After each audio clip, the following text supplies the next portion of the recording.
Assalamualaikum warahmatullahi wabarakatuh. Apa kabar sahabat YouTube? Semoga semuanya dalam keadaan sehat. Amin ya rabbal alamin. Nah, terkhusus sahabat YouTube yang masih remaja, kali ini saya akan menampilkan video tentang remaja dan media sosial. Nah, adik-adik sekalian yang masih remaja, yuk simak video ini. Remaja dan media sosial. Bagi remaja, lingkungan sosial merupakan hal yang sangat bermakna. Remaja merasa sangat perlu untuk terhubung dan menjadi bagian dari lingkungan yang menjadi minatnya.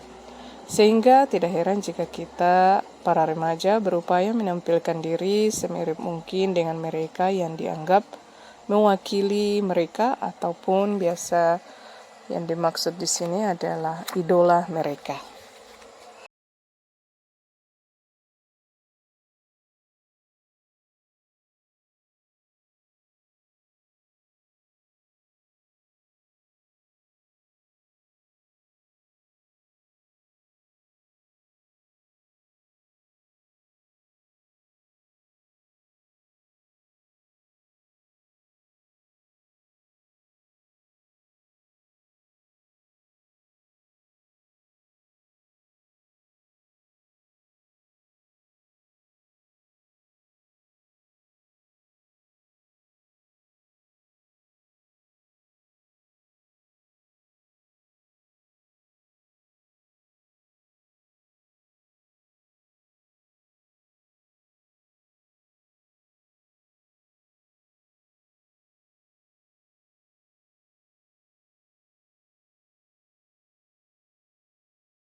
Sahabat remaja sekalian, pertemanan sangat berkaitan erat dengan pembentukan diri. Oleh karena itu, dalam memilih teman, kita harus melihat bagaimana karakter atau perilaku dari teman-teman kita. Nah, sekarang, sahabat remaja sekalian, silahkan cek apakah kamu memiliki pertemanan yang sehat. Nah, untuk mengetahuinya, kira-kira gimana ya? Nah, berikut ada beberapa pertanyaan yang bisa Anda jadikan tolak ukur. Yang pertama, cek apakah kamu merasa nyaman dengan pertemananmu saat ini? Jika iya, mungkin sahabat remaja memiliki alasannya. Begitu pula dengan jika tidak. Yang kedua, apakah perbedaan antara kondisi pertemananmu saat ini dengan pertemanan yang diharapkan? Kira-kira pertemanan sahabat remaja sekalian saat ini bagaimana? Dan sebenarnya pertemanan yang bagaimana sih yang kalian harapkan? Ya, jawab sendiri ya. Ketiga, apakah pertemananmu membawa manfaat untuk pengembangan diri dan masa depan atau sebaliknya? Nah, 3 pertanyaan ini bisa kalian cek dan bisa kalian jawab sendiri untuk menentukan apakah pertemanan kalian itu positif. Pilihlah kelompok pertemanan yang membuatmu nyaman dan menjadi kamu pribadi yang lebih baik. Di era digital, lingkungan sosial tidak hanya ada di kehidupan sehari-hari, namun juga ada di dunia maya.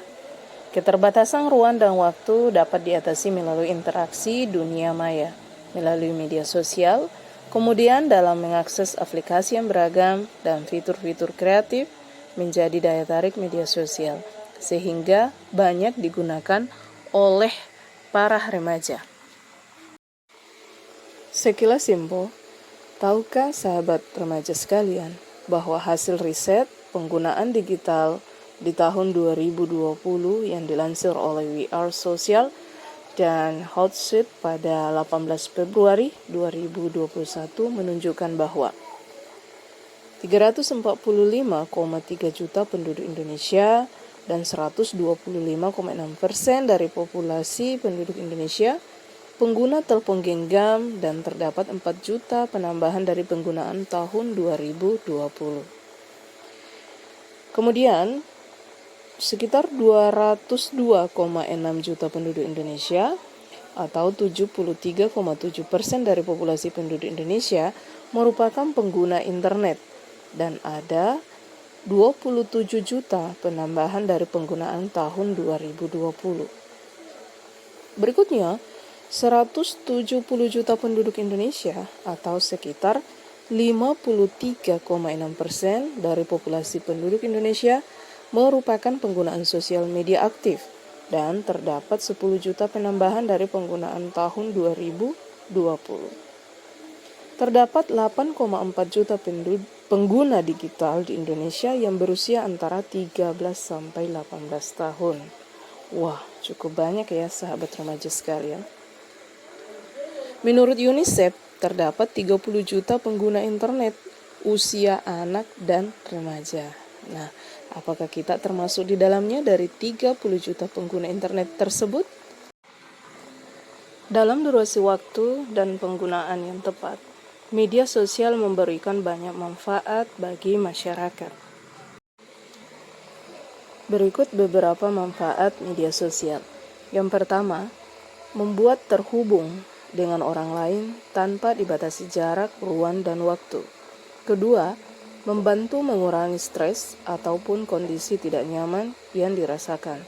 Ketiga, membantu mengetahui informasi baru dengan waktu cepat dibandingkan penyebaran informasi di luar dunia maya. Yang keempat, sarana belajar dan pengembangan diri. Namun jika tidak berhati-hati, penggunaan media sosial juga memberikan dampak yang negatif. Di antaranya, tersebarnya data pribadi, mempengaruhi kesehatan, merasa tidak puas dengan diri karena seringnya membandingkan dengan konten teman atau mengikuti tren viral. Dapat menimbulkan adiksi atau kecanduan, mempengaruhi relasi dengan keluarga, pola tidur, maupun prestasi belajar. Beresiko terpapar konten negatif, serta rentan mengalami kekerasan dan menjadi korban kejahatan di dunia maya. Salah satunya perundungan secara daring. Untuk itu, kita harus bisa mengatur waktu dalam menggunakan media sosial ini. Berikut bagaimana menggunakan termometer internet. Yuk, bandingkan penggunaan internet harianmu dengan waktu yang digunakan untuk akses situs yang bermanfaat atau akses inspiratif.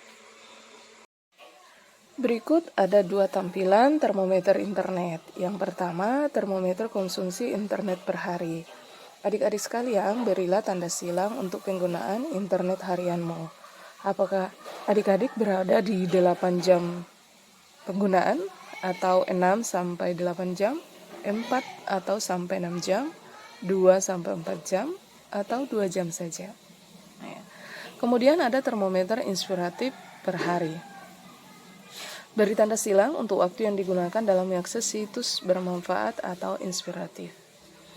Apakah adik-adik remaja sekalian menggunakan internet untuk mencari situs bermanfaat atau inspiratif itu 8 jam, atau 6 jam, atau 4 jam, atau 2 jam?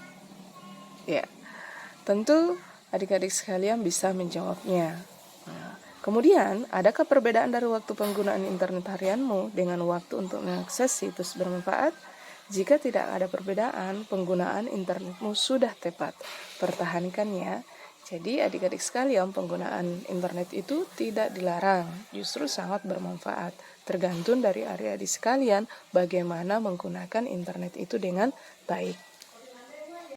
Sampai di sini dulu perjumpaan kita. Semoga video ini memberikan manfaat buat kita semua. Terima kasih telah menonton. Assalamualaikum warahmatullahi wabarakatuh.